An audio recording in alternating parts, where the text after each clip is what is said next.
দেখুন, আজকে শিলিগুড়িতে আমরা ভারত সরকারের যে বাজেট এবং সেই বাজেটে ভারত সরকার যে সর্বাঙ্গীন উন্নয়নের জন্য যুব থেকে শুরু করে মহিলা থেকে শুরু করে কৃষক এবং এমএসএমই সেক্টর, যে সেক্টর সব থেকে বেশি পশ্চিমবঙ্গে এই মুহূর্তে কর্মসংস্থানের তৈরি করছে, কর্মসংস্থানের ব্যবস্থা করছে এবং গোটা দেশেও, তার উপরে ভারত সরকারের এই বাজেটে কি প্রাবধান আছে। মধ্যবিত্তের জন্য ট্যাক্স ছাড়, শিক্ষাক্ষেত্রের জন্য এআই সেন্টার থেকে শুরু করে অটল টিঙ্কারিং ল্যাব 50,000 তৈরি করা এবং ব্রডব্যান্ডের মাধ্যমে স্কুলগুলোকে জোরে সমস্ত বিষয় আজকে আলোচনা হয়েছে।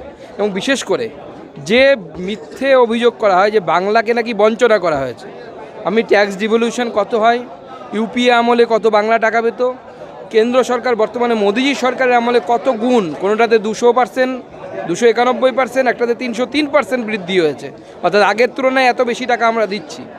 আজকে সব তথ্য সহ আমি তুলে ধরেছি এবং আপনাদেরকে অনুরোধ করব যে মিথ্যে একটা বেলুন তৈরি করে রাখা হয়েছে, বুদবুদ তৈরি করে রাখা হয়েছে, এটাকে ভাঙা দরকার। বাংলার মানুষকে বোঝানো দরকার যে বাংলার মানুষ কত পিছিয়ে পড়ছে। আমি আমাদেরই বিরোধীদের দ্বারা শাসিত রাজ্যগুলোর উদাহরণ তুলে প্রমাণ করলাম যে বাংলা দিন দিন পেছনের দিকে যাচ্ছে।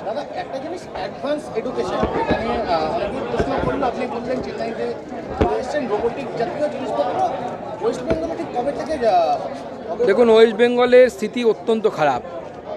আমি বিভিন্ন রাজ্যে ঘোরার সুবাদে আমি আপনাদেরকে হলফ করে বলছি যে পশ্চিমবঙ্গ 30 বছর পিছিয়ে আছে এবং আমি তৃণমূলের নেতাদেরকে চ্যালেঞ্জ জানাচ্ছি, চলুন আপনাদেরকে আমি নিয়ে যাব চেন্নাই আইআইটি দেখতে, অন্যান্য আইআইটিগুলোতে দেখতে কী ধরনের এন্টারপ্রিনারশিপ হচ্ছে।